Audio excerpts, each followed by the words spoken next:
Listen to this podcast, or I'll gut you. Welcome back, Horror Hounds, to Ghostman and Rivera's Horror Show podcast. I'm Mike Ghostman Pickle. And I am James Rivera. Mike is coming from the Overlook Hotel, and I am at sea with Santa Jaws, getting ready for the Christmas season. So if I look a little strange, I apologize. I'm caught in a vortex of a Santa Jaws lake. And if you're only listening to the audio, don't even pay attention to any of that. And Santa Jaws happens to be one of the, it's going to be the first Christmas horror that we discuss this season.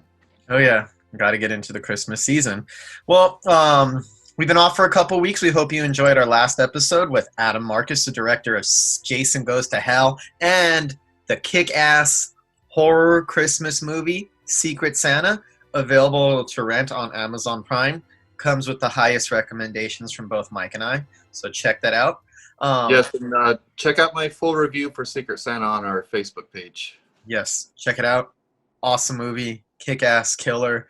I feel like it's 2018 and it's kind of flown under the radar in my opinion. I feel like we should have heard more about this around the Christmas time because there's a lot of good Christmas movies, Christmas horror movies to be specific. Some are crap, and that is better than 90% of the ones that people talk about or get noticed. So please put that one on your radar. Yeah. All right. So since we've been off for a while, we're going to get started with Horror Show News. All right, our first news story is James Wan is back again producing a new version of Van Helsing with the Overlord director Julius Avery directing. A Serbian film is getting an uncut and uncensored Blu-ray release, remastered in 4K, loaded with new special features. All right. And Clive Barker finally gets the rights back to Hellraiser, as we discussed before. Which is awesome. A new sleepaway camp movie is in the works, according to original star Felissa Rose. Nice. And a crazy turn of events, Peter Dinklage from Game of Thrones to star in Toxic Avenger reboot.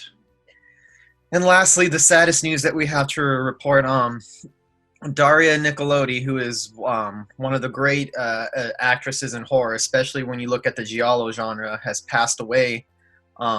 She was married to Dario Argento, mother of Asia Argento, had a fantastic career. We'll get more into that when we get there, but very sad news. I hate to have to close off with that one. Yeah. So we'll start off with the James Wan story. He's producing a new version of Van Helsing with the Overlord director Julius Avery, and I thought Overlord was a very good movie. This is part of Universal's resurrection of the Universal monster movies. Mm-hmm. And Eric Pearson, who wrote Thor Ragnarok, is writing the script. Interesting. I really liked Thor Ragnarok. I actually thought it was one of the more inventive Marvel movies, one of the more unique ones, or the original ones. And I certainly think Taika Waititi directing it helped to bring that one up a lot for me. Yeah, it's really well written too. That's where a lot of the humor comes from in that movie, was the writing. So I was already excited to see what else Julius Avery does next after Overlord. I was excited to see what he does next, and I was excited to see what the Thor Ragnarok writer would come up with next. So both of them on the same movie, and it being Van Helsing. Maybe we'll get a better Van Helsing than we got before with Hugh Jackman. Remember that one? I try not to, but yeah, I do remember, unfortunately. The CGI fest. Yeah, I mean, I think it's a good the people that they're choosing to put in charge of it, I think those are pretty good, creative, original choices, and I think we can trust them with a good movie. I really dug Thor Ragnarok, and I'm not actually a big fan of the Thor movies in general, but that one was actually very good. And it seems like I don't know. It almost seems like these big studios still don't know quite what to do with horror and its popularity now, because the popularity of horror has gone way out of control. Mm-hmm. Like it just rakes in money at the box office. They still don't seem to know what to do with it, but at least they're getting the right people involved.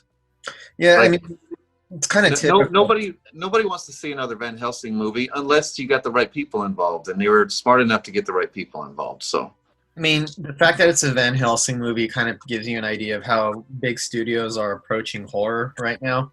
When you think about it, I mean, Van Helsing comes almost close to basically a comic book concept. It's a superhero when you stop and think about it, and his supervillains are just classic Universal monster movie villains. So it seems like they have a very limited idea of what you can do with horror, and you could tell just by putting it in the superhero mold.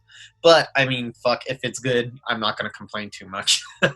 Yeah, I just hope it ventures away from that underworld type of movie. You know, I hope so. I hope so. like stylized action, heavy CGI. Yeah. So, in other news, one of Michael's favorite movies, I'm just kidding, I don't know if it's actually one of your favorite movies. A Serbian film is getting an uncut and uncensored Blu-ray release, remastered in 4K. Uncut and uncensored Serbian film, that movie wasn't uncut and uncensored. According to Bloody Disgusting, Unearthed Films is set to release this new cut on to Blu-ray and DVD this January, so it's going to be coming pretty fast. It's going to be marking the first time that it was released from the original 4K master. The new special features include a commentary with Serjan Special. I always mess up his name, and I apologize because I actually interviewed the guy before. I met him and I interviewed him for our show, and I still can't get his name right. Serjan Beshosevic and Stephen Byro. Commentary with Joe Lynch and Adam Green of the movie Crypt, which should be fascinating. Q&A with the director. Q&A with Brussels International Fantastic Film Festival. A Serbian film exhibition. A Serbian documentary preview. Behind the scenes footage. And a photo gallery. So they're going really all out with this one. Makes sense, though. It's such a notorious title, and it makes sense that a boutique label would be interested in trying to remaster it and get this out to an audience, get this out to as wide of an audience as possible with a movie like a Serbian film. Yeah, and Unearthed Films has been tossing it around for a few years now. Like they've been trying to get the rights to it. Well, they got the rights to it, but they've been trying to nail down a release, and it's just so many places wanted to ban it, and they just had so much trouble with the releasing of it and with the graphic content. Mm-hmm. So it's good to see that they're finally releasing it. But I noticed in these groups that this news came out and it started spreading over all the groups. And as you know, they still talk about a Serbian film daily in those groups. Everyone claims to hate it, but they talk about it constantly, day after day. Well, and one thing we do know is psychologically, negative feelings make stronger memories than positive feelings, which actually made me sad when I actually learned that that's actually a fact. And I did see the uncut version in the theater, and they had the director was there, the main actress was there, and they had an exhibit of all the props and stuff. So the uncut version definitely has more of what pissed everybody off, which is the newborn baby scene. So you can expect to see more of the newborn baby. Okay, so my question is, the uncut version, did the movie need to be uncut, or does it make a big difference in your view? Does it like radically change the movie? I mean, it's hard to get more shocking than it already is. Yeah, it's still just as shocking as it was. I don't think it's any more shocking. I think that if you've seen it already, you know, the cut version, then you're already desensitized. It's not going to affect you that much if you see a little bit more. Mm-hmm. But I'm sure that's going to piss a lot of people off that they're going to see the full newborn baby scene. Because in the original cut version, it's a really fleeting scene. You see the newborn baby scene on a small TV sitting on a table, and you kind of see it in passing as the camera pans by. But this one, they show the full scene in this. Wasn't showing just like the camera passing by enough, though? Yeah, that was more than enough. We didn't need to see more of that. Okay, just curious. That should be interesting. All you extreme gore hounds, all you people who love that trashy exploitation, all you collectors out there, you're gonna want to snap this one up. That's for sure. That's definitely for sure. There's one thing I have to say about this. I see a really disturbing trend in these groups, especially on Facebook, when anybody mentions a Serbian film. Like I said, it's mentioned daily on a daily basis, and there's always that pretty large group of people that comes in there and says, anybody that can even watch and appreciate this movie has pedo tendencies. I think that's bullshit. I was very devastated when I first saw this movie, and I didn't learn to appreciate it until I met the director and talked to him about it, and saw it again, and along with their commentary afterwards, and that's when I really appreciated it. So Surjan flipped you.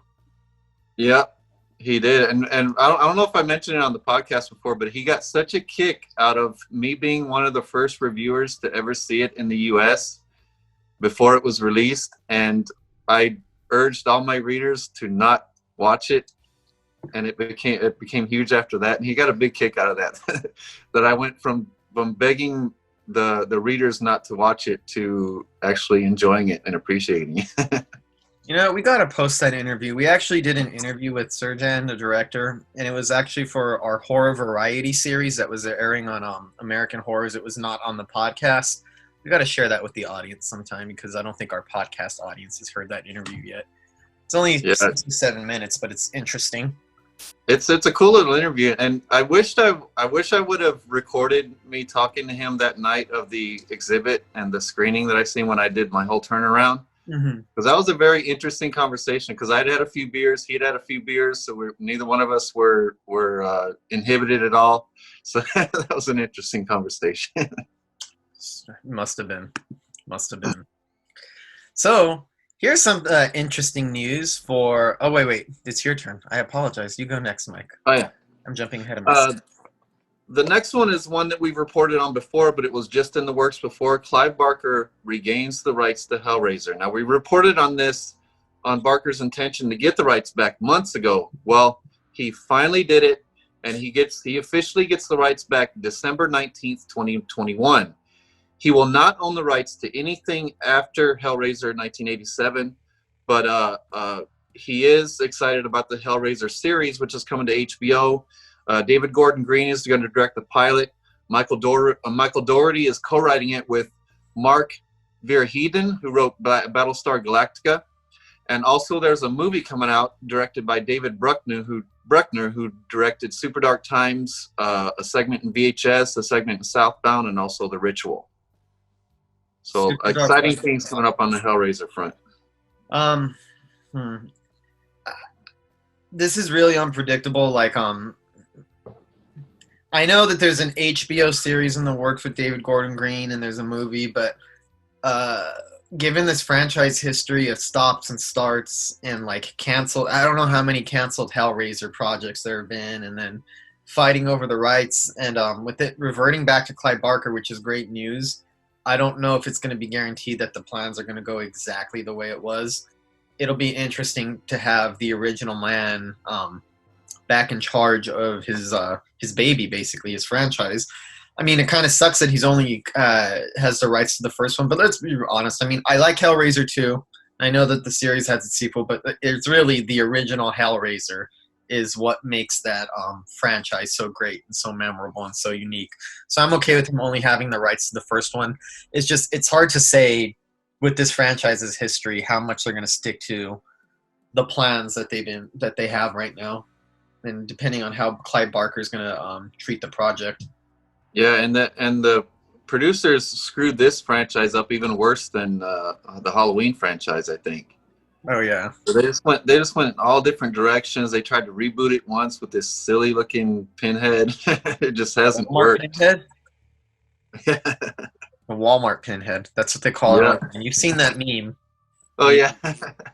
The actual Pinhead, Doug Bradley, and then the bargain bin Pinhead. And it looks so terrible. So silly, dude. It looks so bad. It looked like what made it work? It looked like a cheap cosplay. It didn't even look like an actual Pinhead. It looked like some dweeb. And I'm not trying to be rude. I'm sorry if I'm not trying to make fun of people, but it's Pinhead. He needs to look a little bit more badass. You know what I mean? I don't think I can be Pinhead, so I'm not going to pretend so. Yeah, and I can't really speak too much on it because I haven't seen anything past Bloodlines. Oh, you're not missing much. No, I didn't think I was. You don't need to do that to yourself. Well, on to some interesting news for you old school horror fans. I hope we have some Sleepaway Camp fans out in the audience, because according to Felissa Rose, a new Sleepaway Camp movie is in the works, and this is what she had to say in an interview with Bloody Disgusting. I will say this, because there's been so much looming around the Sleepaway Camp universe for so long. Will they remake it? Will there be another sequel? I know that something's in the works. I don't even really know exactly how it will be, but I can tell you that definitely, like we just had our 37th anniversary, I would love to say that, mark my words, by the 40th, something will be out. So she's basically promising something by the 40th anniversary. She also said, now, if they ever consulted with me, I would love to see a prequel to the Sleepaway Camp world, because this is one of those movies that is driven by the idea of circumstances that happen in the beginning of the film, and I would love to understand who is Aunt Martha, what happened to her in creating all that she did with Angela and Ricky. Why didn't Angela go to camp with Ricky the other summer? With all of this, I would love to see a prequel. I would love to make the prequel, so definitely we haven't seen the end of Sleepaway Camp. Intriguing.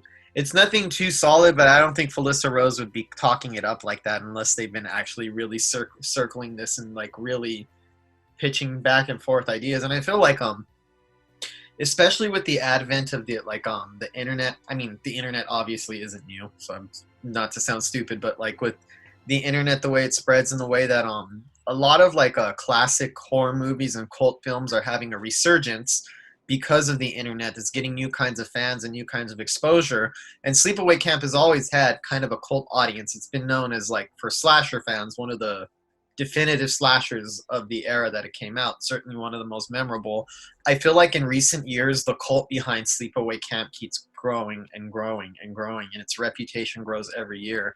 So I think it's right for time to dive back into that universe, because I feel like the Sleepaway Camp is a lot more respected now than it ever was in its time. So what do you think the chances are of it actually being a prequel like Felissa Rose wants, or do you think it could still end up being just a reboot, just another remake of it? It could be a prequel. I mean, I don't want to see a remake of it. For one of the things about Sleepaway Camp, and if you haven't seen it, I'm not going to spoil it, but if you have, you know that shocking twist ending.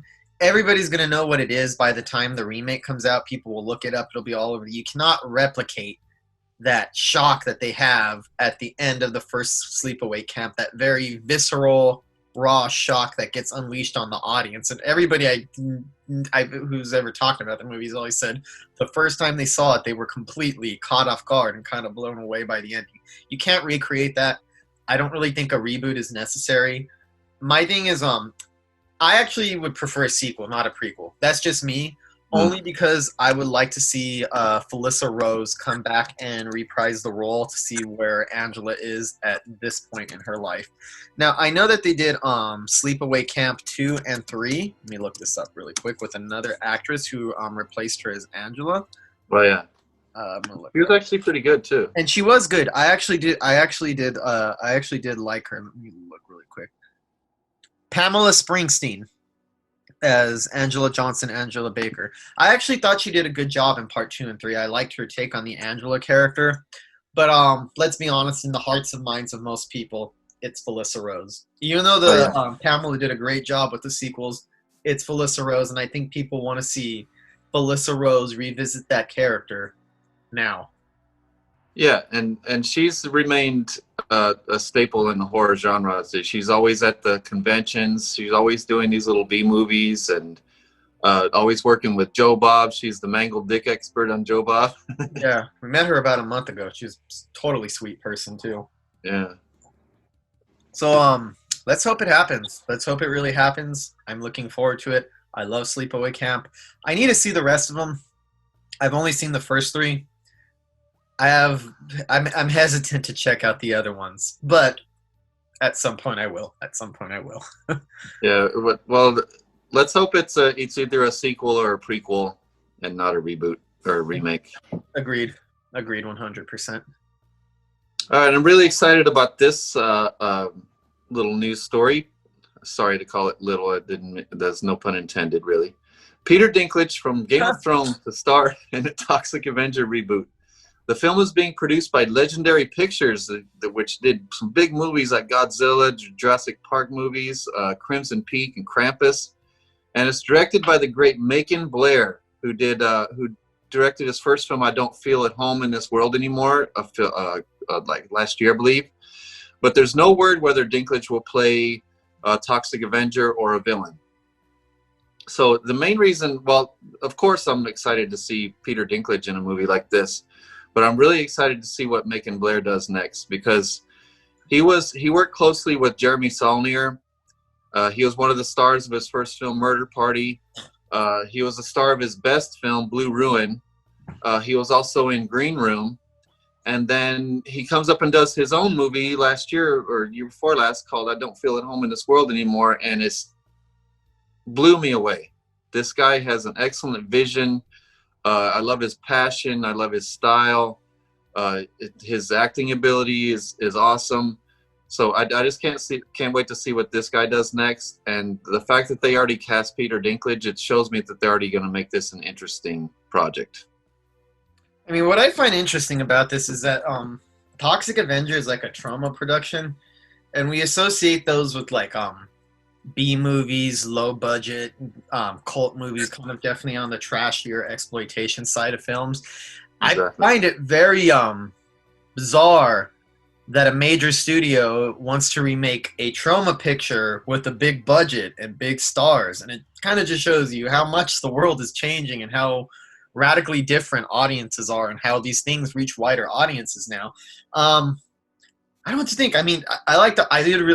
I Don't Feel at Home in This World Anymore. That was a good movie. It'll be interesting to see what this director does with Peter Dinklage, no less, and a big budget, well-funded version of a cheap trauma exploitation movie. This will be interesting. I don't know if this has ever been done before. Yeah, and I don't think trauma has ever been this close to the mainstream before with this type of budget. No, definitely not. But Toxic Avenger, I think that's another thing. There's that documentary about it on Shudder or Amazon about like cult movies and how they've had a resurgence. I noticed that the Toxic Avenger gets a lot more love online in groups because of the way that horror fandom works out, where people just spread things. So I guess it makes sense that these movies are becoming much more mainstream and be getting a bigger audience now. Yeah, because they're always really low budget, really campy, but they always had a lot of passion put into them. Like you could tell they were made by people who love to make movies. Like that's where Joe Lynch got his start, and he has that infectious love for the whole process. Yep. You can tell that runs all the way through Trauma. Yep. All the way through. So you ready for the last story? Yeah. All right. So to close off our news, we need to report Daria Nicolodi has passed away. For those of you who are in the audience, Daria Nicolodi was the star of Deep Red. She was the star of Opera, Inferno, Tenebrae, one of the actors in Phenomenon. She worked really close with Dario Argento on Deep Red. After that, they became married. They had a daughter, Asia Argento, who is Asia or Asia Argento. Everybody pronounces it differently, so I apologize if I've offended anyone. But she was basically Dario Argento, who is the most famous giallo filmmaker, his muse for a long time, and she's in some wonderful movies. And she was also in a Mario Bava film, Shock, which is another director who's really associated with the giallo genre. She's not in Suspiria, but she is one of the co-writers of Suspiria and helped Dario Argento really come up with that story and the witches and everything that goes on in it. So she's contributed a lot to the world of giallo films, both creatively and creatively in terms of like giving to storylines, and as an actress. She birthed Asia Argento, one of like the true legends in Italian horror cinema. And it's really sad. We had a giallo special back in October. It's like a month and a half ago, and we did talk a lot about Dario Nicolodi on that podcast, because she's probably, I mean, dare I say it, she is like the definitive giallo actress. When you stop and think about who you associate with that genre and the stars of it, her being married to the most famous of them all. Yeah, very sad news. And had a very accomplished career, but I think her crowning achievement is Deep Red. she just eats up the scenery in that one. Oh yeah, I love her in Deep Red. I mean, she brought this is what I feel that she brought to Dario Argento. Dario Argento is pretty open about the idea that he likes to see women brutally filleted on screen in spectacular, colorful, eviscerating fashion. So he's not exactly what you call a feminist filmmaker, and I love Dario. This is not a slight. This is just he's open about his hangups. I feel like having her presence in his movies and her input brought a different perspective, a more feminist perspective, because what makes her character interesting in Deep Red is that she's a reporter, she's a journalist, she's empowered. She even beats the main character in a bout of arm wrestling. So she kind of I guess eases out the more misogynistic edges of Dario Argento's work. So I mean, she was a big part of what made a lot of his films so great. I mean, going to opera and Phenomenon and stuff like that. Oh, it's a real big loss. And then she helped work, even after they divorced, she still worked with him on movies like The Mother of Tears and other projects. So they kept, I mean, I imagine if you have a child together, you're always going to be bonded, even if you're not like together, but they always kept a good working relationship beyond when their marriage ended. But I met Asia Argento quite a few years ago. It was around 2010, 2011 at the Weekend of Horrors, and she basically got up on stage and spoke and answered some questions. And she was talking about almost to the point of being problematic what her father liked to do to her mother in his movies. She said it was so weird and strange growing up and seeing your father put your mother through, so, you know, getting her nude and like eviscerating her and cutting her up and doing all kinds of sadistic things to her. She always thought that was strange. Dario Argento definitely let out his subconscious onto the films that he made. You could see that his movies, even if it's in an indirect way and he's not trying to, they're kind of working out the weird kinks he has in his head, the fetishes, the darker fantasies that he probably harbors in his brains. He gets it out through his art. And hey, I'd rather him get it out through his art than real life. So yeah, way too much. But yeah, Daria Nicolodi, one of the great figures, one of the most important figures in Italian horror. Rest in power. You will be missed. You're definitely a part of history. Yes, definitely lived a full life. Yeah. So now it is time for us to get into these films we watched this week. So what are we kicking off with? What's first? I'm going to go in order by release. I could not believe it when I figured out Santa Jaws is the first one we're going to discuss. We had mentioned it at the beginning. I'm with Santa Jaws right now. Yeah. And seems like everybody's becoming aware of Santa Jaws this year, but it came out on the Sci-Fi Channel in 2018. Mm-hmm. Nobody saw it, nobody cared about it, and all of a sudden it's back on the scene now and everybody's watching it. It's directed by a female director, Misty Talley, and she loves sharks apparently because she's directed such films as Shark Island, Ozark Sharks, and Mississippi River Sharks. And it's written by Jake Keeman, and this is his very first film. The standouts in this is definitely Reed Miller as Cody.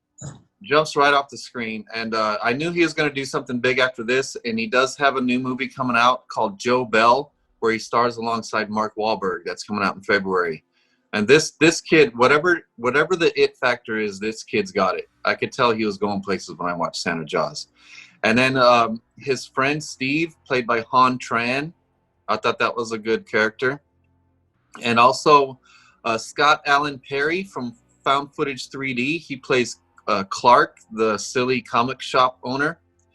And then Courtney Lauren Cummings from Vampire Diaries and The Collection plays the hot girl that's the crush of Cody. And it's about a young aspiring comic book artist is given a pen that makes whatever is drawn come to life and brings his comic character Santa Jaws to life and starts killing his family and friends. You know, I was kind of surprised with this one. All right, let's start with the title, Santa Jaws. It screams B-movie cheese, like just the title alone. And it is cheesy. It's a total B movie. It's very self-aware about what it is. It never takes itself too seriously. You could tell that the filmmakers are aware of what they're doing is kind of a joke. But I'm surprised how much of it worked beyond it being a joke. Where I actually for about 20 minutes I was smirking at it for a while, kind of enjoying it on an ironic level. And I don't know at what point in the movie I started realizing that I was engaged with the characters and what was going to happen to them beyond a stupid, ironic level. And then I had to stop and I was like, when did it kick in that this went from I'm just enjoying this as a fucking stupid B movie to I'm actually into this and I hope the characters succeed and I'm upset when I see the character deaths. As stupid and as cheesy as the character deaths are and as dumb as it all is, you get kind of sad when certain characters bite the dust or they get killed and it feels kind of wrong. So I was really taken aback that the movie was able to at some point really engage with me on a deeper level than just an ironic B movie. Well, it's a cheesy shark movie made for the Sci-Fi Channel. So you think going in that this is going to be kind of like Sharknado, kind of like another version of this, but it's a lot. And I mean a lot better than any of the Sharknados. Mm-hmm. At least they tried to be a little more creative here. Like Sharknado, they just wallowed in the cheese. Oh, definitely. But this one, they actually tried to make it compelling. They tried to make the characters likable, and they almost tried to make it like a blockbuster, like a cheap version of an old Steven Spielberg movie. Especially because of the score, which is done by Andrew Morgan Smith. It's whimsical, but it's pretty impressive, even though it's unoriginal. But it's like a B movie score disguised as a blockbuster score, and that's what kept it fantastical. It kind of kept you drawn in, it made you feel like you were watching a better quality movie than you actually were. Yeah, definitely. So yeah, this one kind of surprised me. I thought this is a total Christmas movie too. It has Christmas all over it. Yeah. And of the Christmas horror movies I've seen, this is gonna sound weird. It's probably the most pro-Christmas horror movie I've ever seen. And then what I mean by that is what makes Christmas horror movies so fun and what makes them so nasty and wrong and they're worse than Halloween movies is that they take a time of the year that people associate with like giving and joy and happiness and the lights, and they turn that on its head. And I think Christmas horror movies actually make people really uncomfortable for the way that they toy with the emotional tropes of Christmas. This one I actually think is a horror movie that's actually appreciative on the holiday in a way that's not trying to mess with it or make people not. Like, it'll actually get you in the Christmas spirit. For all of the cheesy killings and it's Santa Jaws coming after you, it has an ending that's almost like Home Alone. Yeah. Where a person the main character learns what they... In fact, I'm pretty sure Home Alone was a big influence on this movie, especially in terms of the end, the way that he reacts to the family, the way by the end of the movie, like Kevin McAllister, his heart is softened and he's more embracing of his family. And he learned the lesson, yeah. Yeah, he learned his lesson. And it has a really warm ending that kind of celebrates Christmas. And that's what I found interesting about this. This was like the least twisted Christmas horror movie I've ever seen. And I mean that as a compliment. Yeah, and you immediately see the concept Santa Jaws, you think immediately stupid. Yeah. But then you see, like, as far as I'm concerned, when you take a concept like that and you make it, okay, whatever this kid draws comes to life, that means anything goes. You know, it's no longer as stupid. As long as you realize that it's comes from a kid's imagination, it's not supposed to be real. Yeah. Then it takes out a lot of the stupidity right there, and it makes it a little more plausible that this kid would conjure such a silly character. And I love the rules for the shark. They're hilarious. Like, it's attracted to anything Christmas. So if you drop eggnog in the water, it comes. If you play a Christmas song, it comes. And then it's the bells on Shark Tale's ring. It could only be killed by Christmas objects. Yeah, and then you hear it coming by the sleigh bells. You hear sleigh bells coming when they first said bells on Shark Tales ring, I laughed my ass off. And then it's kind of wrapped in Christmas lights, and it kind of uses the Christmas lights to kill people sometimes. Yeah. It was a hilarious movie, dude. Yeah, a lot of it, like, and like I said, we were kind of concentrating on how endearing it is for what it is. Now, if that turns off some of the audience who was hoping just for cheesy B-movie fun, like what you're describing, don't be alarmed. It has plenty of that to spare. Lots of silly, dumb humor, lots of interesting visual sight gags. Who was the character? Okay, this is the character who I got the most amusement from in Santa Jaws. It was... I need to look this. With the Instagram model with the snap face, snap face model. Georgia, played by Haviland Stillwell. Georgia, yes, everything that came out of her vapid mouth made me crack up. And dare I say, maybe it's just me, or maybe I'm looking too much into this, but I kind of feel like her character was there to give, through the stupidity of that character and through the ridiculousness of that character, kind of an intelligent commentary on how people let social media rule their lives to the point that they no longer live in reality, where everything is about likes, reacts, and hashtag, where you can't just be around enjoying things like in the Christmas spirit. It has to be a hashtag Christmas spirit or some stupid shit like that. It's just how she takes life and reduces it to just likes, comments, reacts, shares, followers. And I know a lot of people who are like that, and they're so mindless and so vapid. And I feel like this pretty much taps into a very specific mindset that is prevalent in today's society. Maybe I'm just projecting my own things onto it, but I thought there was something more going on with that character. And she's always hashtag this and hashtag that. Yeah, nothing can ever be a normal conversation. Everything is in terms of hashtags and followers, and no moment is authentic unless she shares it with her thousands of Instagram followers.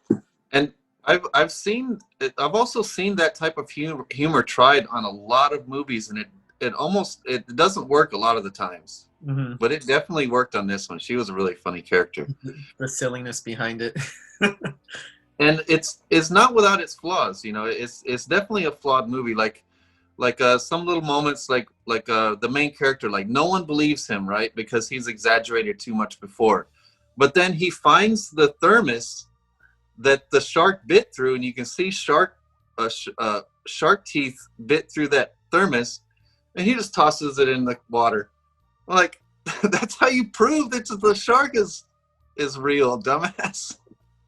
I mean, it is riddled with a lot of flaws. I didn't really address them. And one of the reasons I have a hard time addressing the flaws of this movie, I expected this movie to be all stupid and all flaws. And the fact that it actually is quite a bit better than it lets on to be makes the flaws are like, well, yeah, it's a cheesy B movie about a killer shark that's dressed up as Santa Claus called Santa Jaws. Of course it's going to be flawed.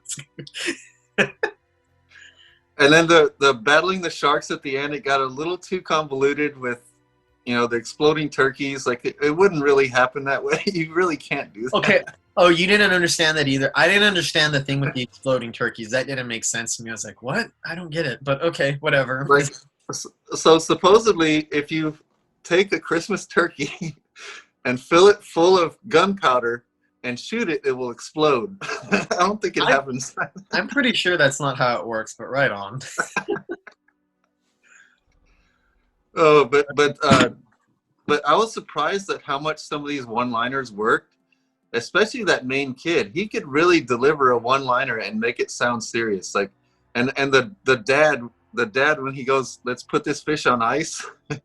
Oh yeah, totally self-aware, completely cheesy one-liner. And then Cody delivers this line, "Santa Jaws is coming to town." He delivered it so seriously, and it kind of just flies by, you know, it doesn't even call attention to itself. And then he even says, "Ho, ho, ho, you son of a fish." Yeah. Oh, man. How does that kid deliver those lines without sounding cheesy? I have no idea. That's the one thing about that kid. That kid seemed like he was acting in a better movie than he was actually in. And He I don't did. mean that as a slight, because I love like cheesy B movies, but his performance was almost like he was acting in a sincere, heartwarming Christmas movie, and I think that's kind of what makes the drama of the film easier to sell. As dumb as it all is, it's grounded in something that's kind of endearing. Or it's had such a weird effect where I realized, like, wait, when did I actually start really caring about this beyond an ironic level? I think that, to me, is kind of an achievement for a movie like this, a movie whose aims are obviously a much more lowbrow.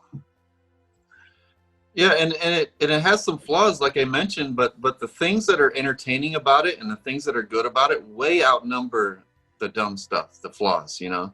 And the flaws are basically the type of flaws you would expect from a B movie called Santa Jaws. So even Yeah. the flaws are kind of, for me, a little easier to overlook because of what the movie actually is. And didn't that kid remind you of like a young Edward Furlong mixed with one of the Stranger Things kids? Yeah, I could see it. I could see I that. could totally see that kid on Stranger Things, dude. And then some of the moments, like really poignant, dramatic moments in this that you don't expect, like that serious conflict that arose when the parents didn't believe their son, Mm-hmm. and then when they see the shark for themselves, they still don't believe in that he created it. They don't believe that he's the only one that can kill it. So there's this really dramatic and poignant moment where he addresses that conflict with his parents and really drives that narrative home. I thought that was pretty impressive. Yeah.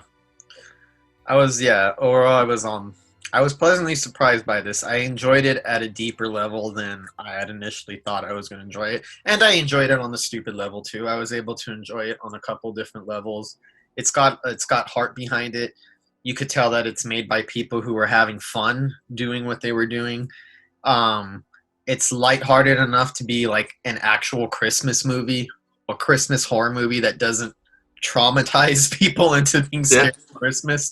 Actually kind of celebrates that. And I really can't stress that enough. I cannot think of any other Christmas horror movie that really celebrates the holiday as an uplifting thing the way that this movie does. That was something I did not expect. So, and then the drama between the family members and the friends and stuff being so real. And like I like the way the comic book store owner was kind of woven into the story and how he became an important factor towards the end. Mm-hmm. So despite his flaws, despite how silly it is, I could not deny how entertained I was from beginning to end. Yes, I really like Santa Jaws. I think people should go check it out. I mean, if you're not into B-movie cheese, this will probably irritate you. But if this is your thing, this is one of the best ones that you could seek out. And it's a good movie to put you in the Christmas spirit. Yeah, and it's got a 3.8 score on IMDb. It's way too low. See it for yourself and check it out. Don't let that low score discourage you. It has a high score on Rotten Tomatoes. Oh, it does. Ironically, because I think critics look at it from a different viewpoint and they like judge it based on what it is. I think the average person sees Santa Jaws, puts it on, oh yeah, this is as stupid as I thought it was going to be. I think it's the type of movie that I guess a regular person would not be able to appreciate it on the level of what it's going for.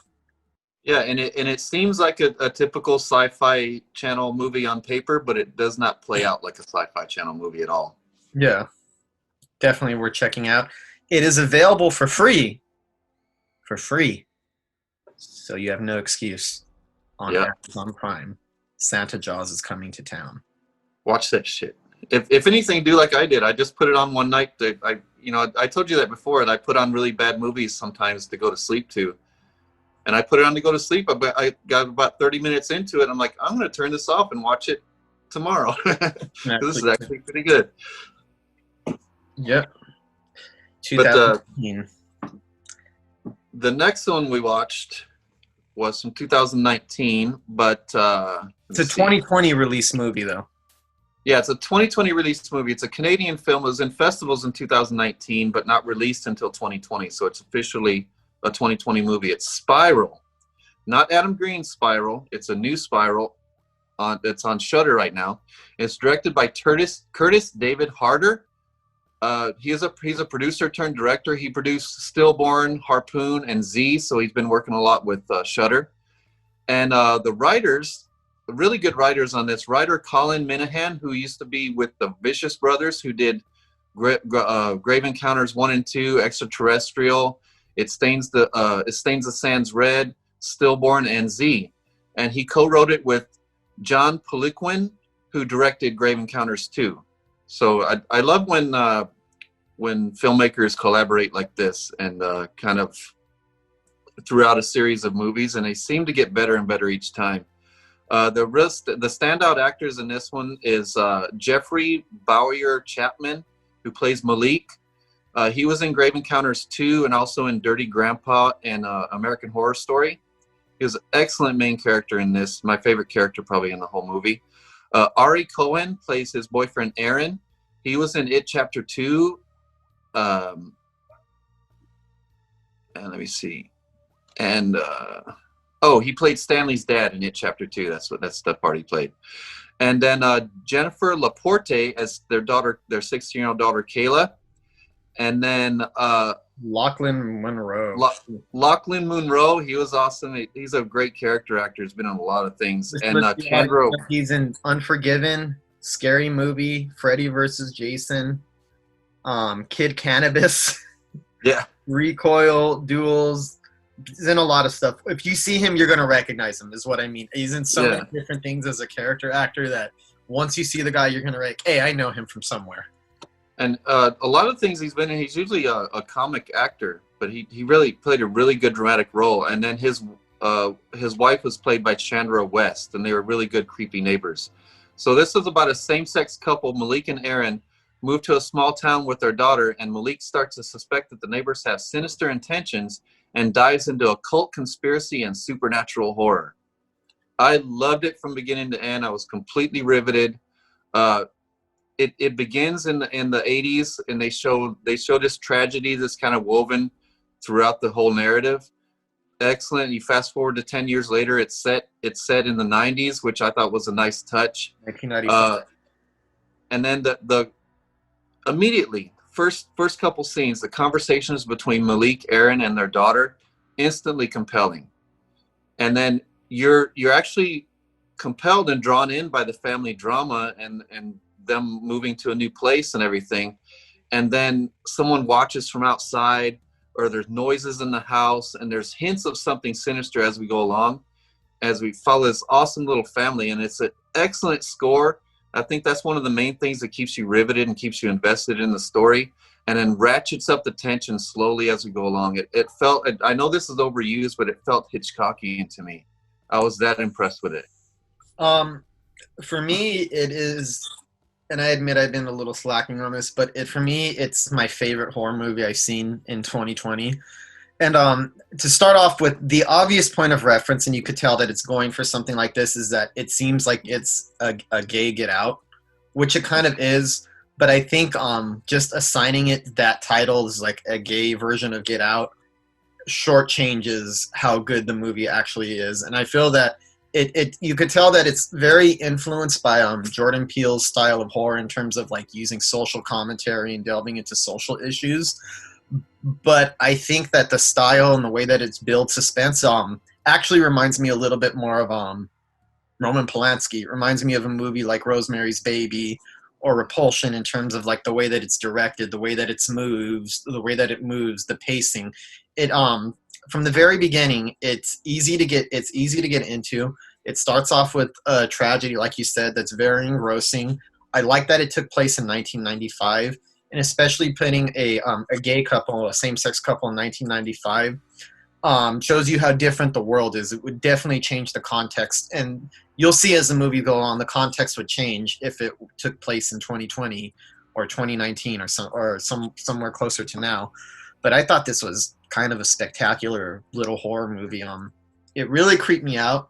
The atmosphere is fucking off the charts for this one. There are whole scenes that really got me in. I think the acting is really phenomenal across the board. I believe that everybody is really believable in their roles. Everybody, especially our main characters like Malik and Aaron and their daughter Kayla, really instantly likable people. Everybody does like a great job, and the whole cast has to be commended. But I really have to highlight Jeffrey Boyer Chapman, who is the main character. He is excellent. He's funny. He's charismatic. He's vulnerable. The audience immediately takes a liking to him from the very beginning. He's a perfect, I guess, a perfect entry into the story for the audience. Most of it takes place entirely, I'd say mostly from his point of view, that he's the character who like it's most concentrated on. And you start to feel that you're slipping into the sense of insanity that he's slipping into. So many interesting filmmaking tricks, and that score is fucking great, dude. And I know this is going to be something that a lot of horror fans are going to bitch about because there's a social message behind it. I don't like to see my horror. There's a social message. Fuck you. I'm tired of hearing horror audiences whine and bitch and moan about this, and I need to fucking say this one more time. Night of the Living Dead is about segregation and the civil rights movement. Dawn of the Dead is about American consumerism and consumption. The Fly is about disease and watching it eat and corrode away at somebody that you love. So many of Candyman is about how white people have an inability to comprehend black people's culture and how they have an inability to take black America's plight very seriously. Horror is littered with social commentary. It's all about tapping into your deepest fears, and you use monsters and other things as subtext for something that gets to something a little bit deeper in the subconscious. So I'm fucking sick to death of hearing people whine and bitch and moan about messages being in movies. Like, dude, I'm sorry this shit has been going over your head for the past 50 fucking years. Go back and look at all of these horror movies, and you're going to see more than half of them have some social messages. So I'm just so fucking sick to death of people whining and bitching and moaning about that. Shut the fuck up. No one cares. All right. I'm gonna go ahead and say it. An embarrassing trend that I've seen among horror fans. They're extra critical of anything that stars a gay character or a black character. Yeah. And especially if it's both. They're extra critical of it, and they cannot hide their veiled racism and bigotry. And I'm sick of it. Yeah, and especially the way that so many people, like, especially in the horror groups, react to Jordan Peele is probably the best example. A lot of people in those groups have, like, a fucking hate boner for Jordan Peele, and it's kind of sad and pathetic, and it's always dressed around, oh, no, it's really because of this, and, like, no, you could see behind all the murk and the bullshit. We know why you really don't actually like him. It's pretty fucking apparent, and it's pretty obvious. And I have seen some people complain about this. This is an awesome horror movie. And here's another thing. Most of your filmmakers, people who are actually connected and plugged into the horror community, are a very inclusive, very diverse group of people. It's a very inclusive environment. And a lot of horror fans don't get that, don't actually get the genre, and don't get the people who make it or the message that they're trying to send. So I don't want to hear any whining about this movie having a social message behind it. I think the message behind it is powerful. I think it could teach a lot of people to have a little bit more open minds about things. I think it says a lot about how stereotypes are damaging to marginalized communities in terms of how stereotypes allow people to peg certain traits with people. It's easier to blame people for things that they didn't do if society already has a stigma around them. And I think the message of this movie lands with a lot of bite, especially at the end. I thought that the way that they handled the ending of it and the way that the times changed to like 2005, I kind of knew that that's where it was going. I kind of knew when it was going to 2005 what was going to happen. And even though I kind of predicted that, what they were doing, I thought the message was strong all the same. And I mean, even if you ignore the message of this movie, it's fucking creepy as shit. The last 20 minutes are really intense, and the last 20 minutes pays off everything that's built up in the movie before, all the tension, all the things that you see, and some really crazy, shocking shit happens in the last 20 minutes. There's one scene, and I'm pretty sure you know which one, that was like, oh my god, like I did not expect to see that happen, and I don't want to ruin it, but I'm pretty sure you know which scene I'm talking about. Overall, dude, I thought this was a fantastic movie, well directed, very well acted, extremely creepy, atmospheric, good writing. Good emotion to it, strong message, just a strong movie across the board. I was really, really impressed with this, and I think it shows how queer horror is more of like a develop is kind of becoming more of a thing within the horror community, and this is one of the best, or if not the best, example of how the queer experience actually has a lot to offer horror audiences. How horror audiences a fresh new perspective. And I see why this was called Get Out for gay people, but that really does us a disservice, because it does have the narrative has and the story has some parallels to it. And I do think it was influenced by it too. I do think the filmmakers took influence from Get Out. But I do think it handled the social commentary in a more intelligent and a more complex way than Get Out did. And Get Out, the social commentary is right there on the surface, staring you in the face the entire time. Mm-hmm. With this one, it kind of reared its head right in front of you, and then kind of dipped in the background, and then raised its head and then dipped in the background. It really concentrated. It really cared more about the story and the characters than it did about the message. That's what I felt from it. I think that's what kind of makes the message more powerful. Is that it's not in your face. And I don't mean that as a criticism. One of the great things about Get Out as a film, and one of the things I love about it, is its very blunt approach to the subject matter that it's tackling. That's kind of what makes it such a great and a standout movie. This to me is a standout because it's doing that same thing, but it's shoving it a little bit more underneath the surface.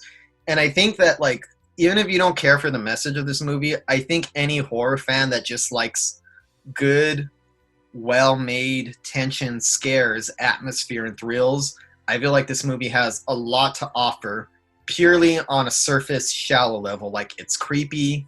It'll get under your skin at times. It's kind of riveting too. Like, I was so fucking drawn into the story, and it only got better as it went along. And I'm telling you, that last 20 minutes were spectacular.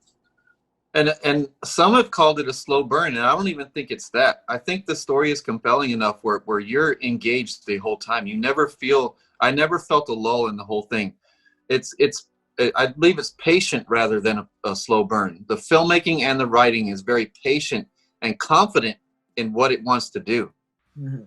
I thought everything about this movie showed me that the filmmakers were 100% confident in the type of movie they wanted to make, and they were 100% confident in their vision, and they delivered it perfectly.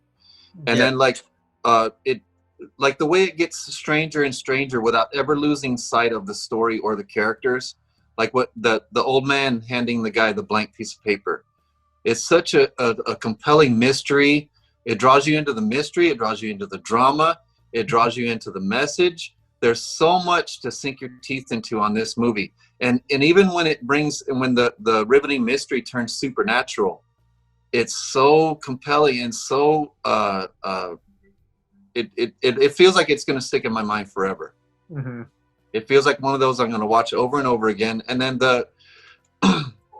how they implemented the videotapes into the story. Like, he finds the videotapes in an attic, and then some of the lines, like so much changes, so much stays the same, and it moves from scene to scene with these fascinating transitions between the drama and the action and the horror, and it's all just pitch perfect the way it's handled. It's almost like an orchestra, the way it ebbs and flows through the whole thing, and then that score underneath all of it that perfectly complements everything that they're going for, between the acting, the writing, everything. It all comes together. And the editing, by the way, especially in the climax, when it it goes back and forth from Aaron to Malik.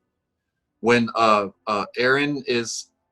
Malik is stuck in his spot where he's at, and then you see Aaron kind of having these revelations, and it kind of goes back and forth between both of them. Oh, I couldn't have loved it more. And the sense of pacing is off the charts in that entire sequence, because I wouldn't describe it as a slow burn, but like you said, it's patient. But the way that it like pays off with the quick editing and everything tying together is really something that gets your heart racing really fast. And I kept thinking the whole time, I'm like, this film cannot have a payoff as good as the build-up. but fuck, it does, dude. Mhm. It's gory, it's unnerving, it's interesting. I loved everything about that ending, and it brings everything around full circle in such an interesting and original way. I can't say enough great things about this movie. Yeah. So yeah, I think that's excellent. It's my favorite horror movie of 2020 as of this moment. And quite a bit better than I thought it was going to be, because I feel like this is kind of flying under the radar. It does not get enough recognition for sure. Yeah. Excellent movie. Yeah, I don't know what else to say. I just think it's fantastic. I think it's just really well directed, well edited, well acted. Just across the board, there is nothing about it that I found particularly weak or anything wrong with it. And I also watched it like at 1 a.m, I think.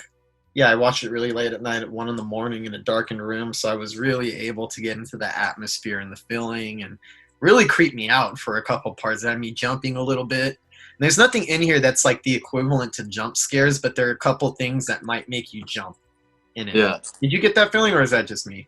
Not Yeah, jump definitely. scares, but there's a couple things that just kind of make you jump. And man, does it get fucking weird in the end. Yeah, especially when the supernatural elements are weaved into it.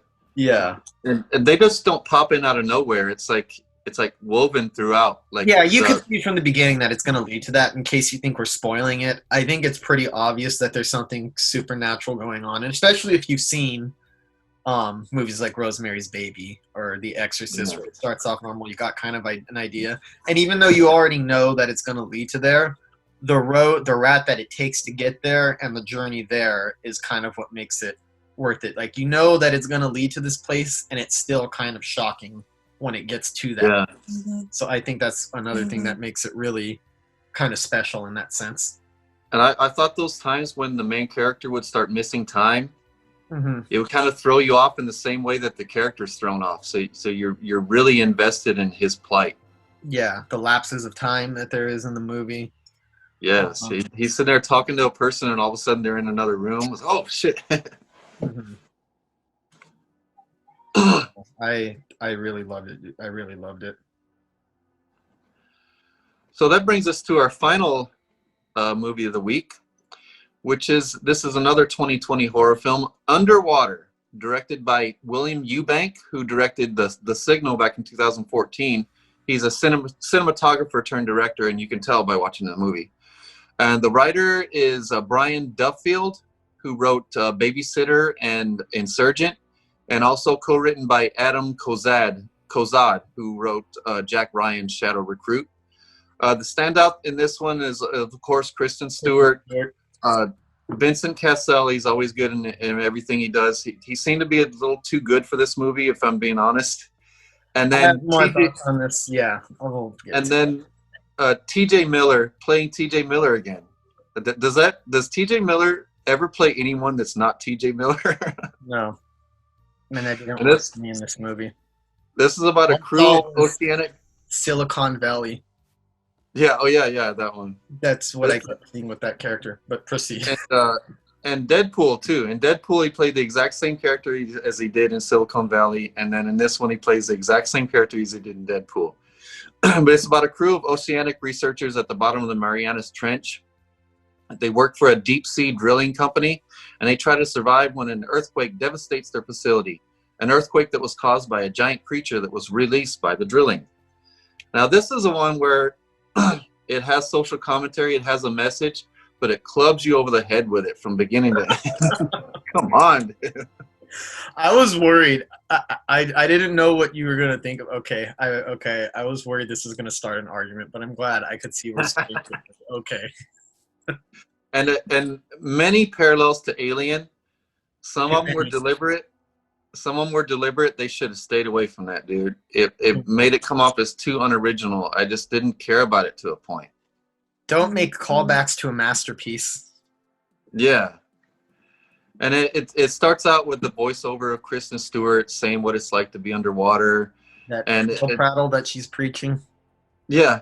And especially the first part of it is very slick, very cinematic, some excellent handheld camera work, slightly distracting CGI from time to time, but sometimes the CGI looked good. It was kind of exciting how they had to walk across the bottom of the ocean with the monsters everywhere in order to get from one end of the facility to the other, and it really got heavy. Like, you already see what the message is halfway through, and then the characters keep having to drive it home with lines like, "We drilled the ocean and took too much." So, come on. so this kind of fails. The commentary on this is where I could see, all right, now that we've addressed something, I don't like people complaining about social commentary in horror movies because it's a proud part of the horror genre. Having said that, there's a way to do it without making it obvious and annoying. And you could do it in the blunt way, in the Jordan Peele way, which is kind of blunt and in your face. However, the Jordan Peele way is also kind of clever too, and it's humorous, and it's thought-provoking, and it doesn't feel as, like, I don't know how to put it, like, in your face with the message, even though it is kind of in your face. It kind of, like, encourages you to think along with it and maybe laugh at some of the absurdity that you're thinking about. There's a lot more going to it. Or you can take the spiral route, which is, don't put it more underneath the surface and let the message kind of slip underneath and kind of come full circle by the end. This does neither. It clubs you over the head. It's obvious. I felt like the screenwriters were preaching to me how to feel instead of demonstrating how I should feel. It starts off promising. That voiceover shit that she's doing where she's saying faux profound things sounds like a dozen cliche movie scenes where they start off and they give that this is how you know the movie is serious. You know, like somber, serious. Somber, serious narration that brings in. Sometimes life is difficult. That's not even what she says, but it's all the same shit, and it gives this movie this faux sense of profundity that it does not actually have. Some of the camera work and stuff is interesting at the beginning, though more it goes along, the less I liked it, especially in the middle section of the movie. It gets murky. It's so dark, and what makes it worse is that it actually has a pretty cool set design in terms of what they built and the world that they've created. Too bad the camera work doesn't really allow you to appreciate it all that much because you can barely tell what's going on logistically at any moment. And look, I get it. We're supposed to be kind of in the point of view of the characters where you're not sure what's going on at any given moment. Like, okay, I get that. But holy fuck, it's muddled as hell. It is so muddled that it just seems hard to, like, even follow what's going on. And Kristen Stewart and Vincent Cassel, oh, you guys are way too good for this movie. Slumping it in this one. I could tell that there's, like, especially Kristen Stewart, she gives such a committed performance. She's so likable. She has that great screen presence. A lot of people criticize her as an actress because of the Twilight movies, which is not really a fair standard to judge her by because Robert Pattinson and Kristen Stewart are both fantastic actors, and those movies don't really let their true gifts shine. You could see the talent that she has, but it is so wasted. And it calls back to Alien way too fucking much. All it does is remind me of a masterpiece. And this movie is not that. If you're going to make constant callbacks and reference and echoing a great film or a classic like Alien, you better really live up to that. And this simply just does not live up to that at all. It just feels cliched. In fact, I felt myself becoming annoyed, especially in the middle of the section of the movie. The characters, that they try to give them these human moments where you're supposed to feel something for them, and it all felt mechanical and cliched. I could almost see the screenwriting mechanisms happening. Somebody reveals something something about their past that gives you a key into understanding them. Cue the emotional bit. Like, it's just something about it just felt so standard. Like, I felt like I'd seen this a dozen times, and then it tries to seem like it's deeper than it is. It's just, I don't know, dude. This didn't work for me. And then I might have appreciated the CGI monster at the end a little bit more. Like, I could forgive some CGI depending on, I understand limitations. If the movie leading up to it had been better, or I think I might have liked the ending more. But because I didn't feel like the story was worth where it was arriving at, I could see that the ending of the movie, like the climax wasn't bad. I just stopped giving a shit by that point. Yeah, exactly. I got it right here in my notes. This is one of the few movies where a little over halfway through it, I stopped even taking notes. Like, there's nothing interesting enough going on that I need to even remember to discuss. Because, like, I thought the creatures were pretty cool. Yeah. Sometimes they were cheesy, but there was a few scenes where they're really cool. Some really nice action sequences. The beginning of it was a bit, had some cinematic sequences, but it kind of completely lost me by the third act. Nothing real that I can say really wrong with it. I just didn't really care anymore. Like you said, too unoriginal, too many reminders that it was unoriginal, that it copied something else that was better, and not enough character interaction for me to be invested in their plight at all. Not at all. And this is one where, like we were saying earlier, like it's okay for social commentary to be in horror movies. This one is so annoying and so blunt with it that they should have just completely tossed that element out. It would have made it, I mean, to be honest, it still wouldn't, I still don't think I would have liked it, but I think that those aspects probably would have irritated me less. It's when you're preaching to me and you can't even come up with a fucking story that's worth caring about that the commentary becomes pretentious and annoying and irritating. And this is one of those movies where, yeah, I get the message about messing with, nature, and I even agree with it. I even agree with the point, the message of the movie. I totally agree with it. Too bad you didn't really execute it in a way that, like, really, I don't know, it doesn't hit home in the way like the Spiral, like the message of Spiral or Get Out. Yeah. Movies like that where the message really lands and really sticks and you feel it. This one is just annoys the crap out of you. And that's another thing. You actually said something exactly what I was, like, you gave me an exact thought that I was thinking while I was watching this. I'm like, how am I going to discuss this movie? Because on some level, there's nothing, I guess, particularly wrong with what's going on. I mean, I can't point to anything. I'm like, this performance is bad, or they're bad, or it's like, no, I mean, it's nothing particularly bad. And I mean, the execution, I don't know, it's not necessarily awful either. It's just mediocre. I don't know how to describe it. Yeah. It's kind of like, it's there. You see it. You could see there's a certain professionalism in the way that it's filmed and the way that it's carried off. You could see that this movie had a budget, and you can even see that a lot of talented people worked on it too. But, like, and I didn't want to bash this movie because, like, I understand what goes into making a movie, and I feel guilty sometimes when I say negative things because I understand, I'm sure this was not an easy film to get made. I could definitely see that from a filmmaking point of view, that I'm sure that this was a challenging film to make. And as much as I take that into account, I still didn't care about what was going on. As much as I want to, as much as I could see all the talent on display, I'm like, yeah, but to what end and what for? And why am I here? That's just the kind of feeling. I just, like, there's nothing that bad about it. What am I going to say? Because I have almost nothing positive to say about it either. Yeah. Because I dislike mediocre movies even more than I do outright bad movies.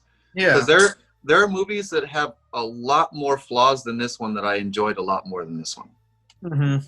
I would have rather seen more flaws and more crazy shit rather than just run-of-the-mill kind of survival type of movie. That they could have transplanted them into space or underground or anywhere. It would have been the same movie. And what was I going to say? Yeah, it would have all been the same. Like, and I don't know, did Kristen Stewart's, like, last monologue in the movie give you an eye roll? Yeah. It was enough by then. I've heard enough of the prittle prattle and you trying to pull the fucking wool over my eyes and make me think that this movie is more meaningful or deeper than it actually is. I hate that shit. I don't like when movies try to tell you or try to make themselves out to be a lot deeper than they actually are. I was like, maybe you think you're delivering some kind of strong message or something, but you're actually not. And it's just all around, to me, it was just a waste of talent because it's such a fucking bland movie, dude. There's, like, nothing. I couldn't find anything very interesting about it. And I should not have enjoyed Santa Jaws more than this one, but I enjoyed it a lot more. Yeah.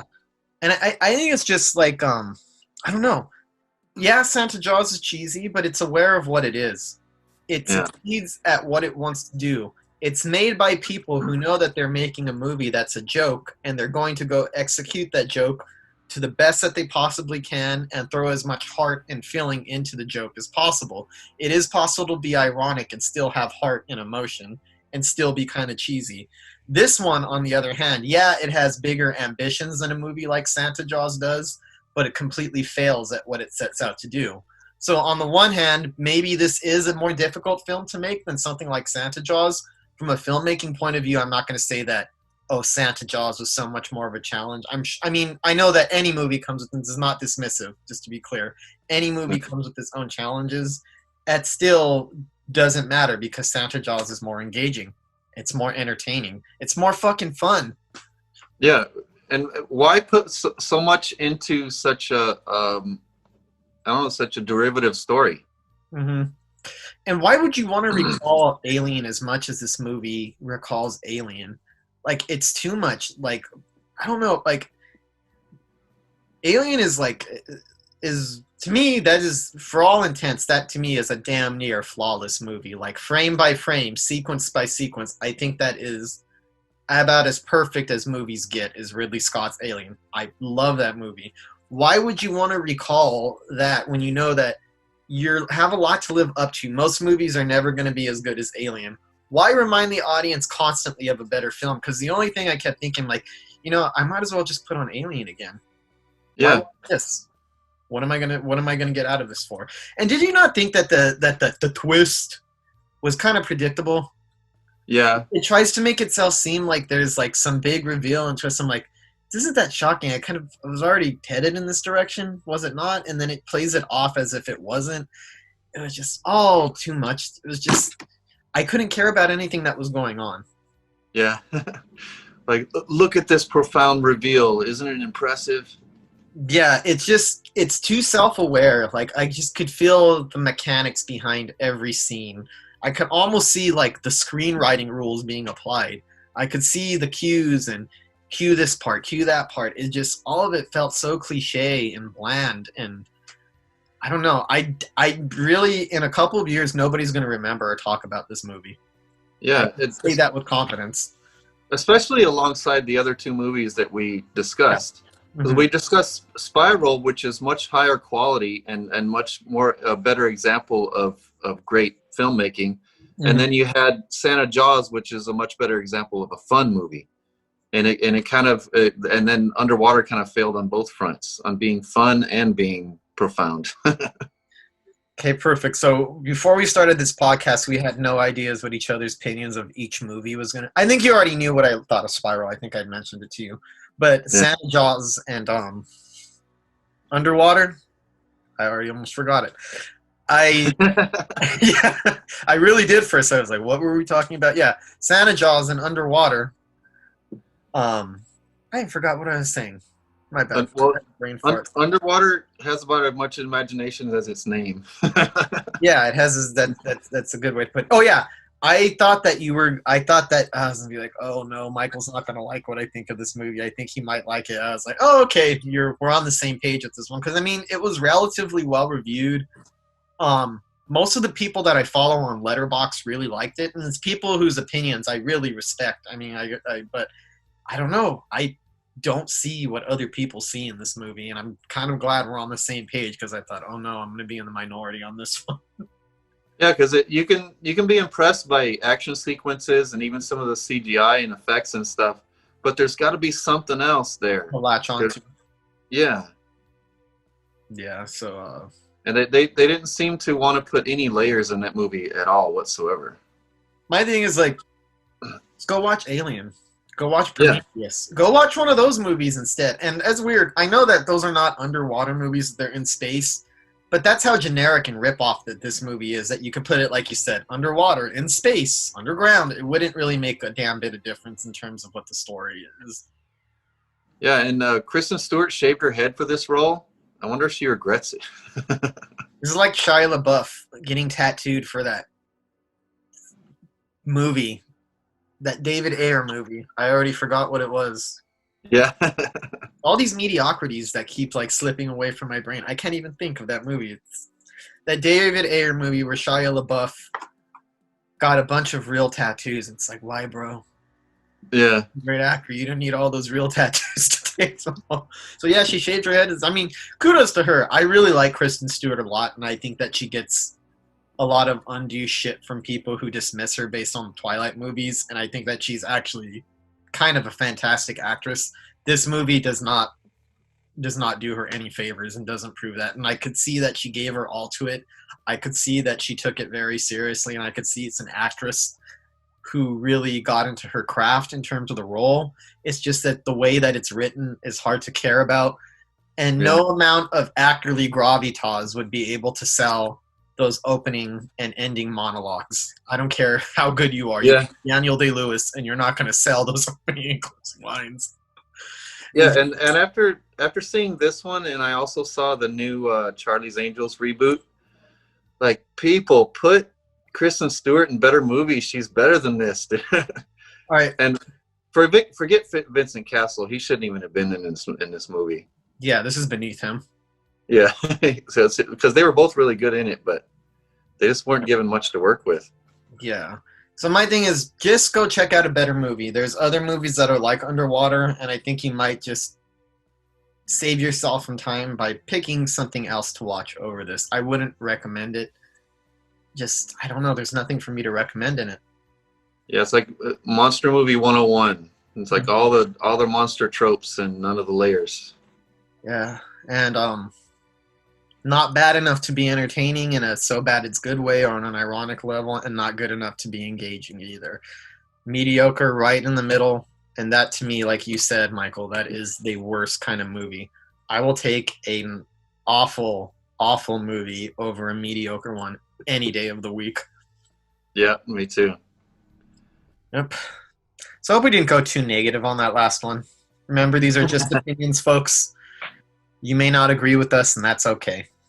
This is just Yeah, I seem to get upset at movies that I see have potential with the people that are involved, and when they just shit the bed, it just bothers me. Especially when you have such obvious talent on display like this movie had. Like, this movie had so much going for it than Santa Jaws did, and it completely shit the bed. And Santa Jaws had nothing going for it, and it's almost a miracle that the movie became as entertaining and as good as it was. Exactly. Like, I should not be seeing a cheesy sci-fi channel shark movie. I should not be enjoying that somewhat as much more as I did underwater. Yeah, but I think we could agree Spiral is the standout movie of the set of things that we reviewed. Like, that's something that I would highly recommend to any serious horror fan. Check it out. It's creepy, really well directed. I don't want to say derivative because it is slightly derivative. It's original. I'll say it's inspired by. It's very influenced by Jordan Peele, but it takes that influence and does its own thing with it. It doesn't just rip him off. It more of like, I think of it more like, nodding, like tipping the hat to that style, to what Jordan Peele was kind of doing with his movies. And I also think that this movie probably would not have got made if Get Out did not come first. Yeah. Like, I think a movie like Get Out kind of opened the doors for more horror movies like Spiral to make their way through. And I think it would have also made a much bigger splash in the horror genre if Get Out hadn't come out first. Definitely. Well, it's on Shudder. I think that it has the potential to be like one of those movies. As the years go on and pass, it's going to get a lot more love, and I think it'll get a lot more notice. And I'm pretty sure people will talk about it more when the end of we're already coming to the end of the year, but when you start looking at the list of the best horror movies and stuff, I wouldn't be surprised if some of the more major horror movie critics ended up putting Spiral on their list of the best horror movies of the year. Yeah, I can already tell you it's going to be toward the top of my best of the year, if not the top. Yeah. As of right now, that is my favorite 2020 horror movie, is Spiral. And I've seen some good ones, some ones I really like, but this one to me was the most complete package. Like, it had it all. It had a great script. It had good acting. It had the atmospheres, the scares, the thrills, strong message. Has everything that you kind of look for in that genre. At least me anyway. And it's not a gore fest, but when it does have its moments, it's pretty shocking. Yeah, it's not a gore fest, but it has some very effective gore moments. It's not a scare fest, but it has some very effective scares. Oh, love it. and it's not overly preachy and in your face with its message, but when the message comes, it delivers it very strong and powerful. Yeah, Great you example, straight. you feel like the message is coming from the characters rather than the filmmakers. Yep. Great That's what you need for good social commentary. You have to feel like it's coming from the characters and not the filmmaker preaching to you. That kills it. Yep, exactly. Nailed it. So that's all we have for this week. We hope you enjoyed this podcast. Interesting set of films we reviewed. Yeah, so wildly different, each one of them, huh? Yep, none of them are alike. And happy holidays, people. Enjoy the Christmas spirit. I know it's quarantined right now. I know we're on lockdown and you can't do all the things that you normally do, but there's ways to have fun indoors. There's ways to have fun with your family. There's things to watch, things to see. Enjoy the Christmas. And kudos to all our fellow filmmakers who keep striving to make good stuff and put out good stuff through the pandemic and everything, through this crazy 2020 year. Mm-hmm. And just like last year, I'm seeing a bunch of great horror films toward the end of the year. Mm-hmm. But it's shaping up to be another impressive year for horror. Definitely. Well, till next week, folks.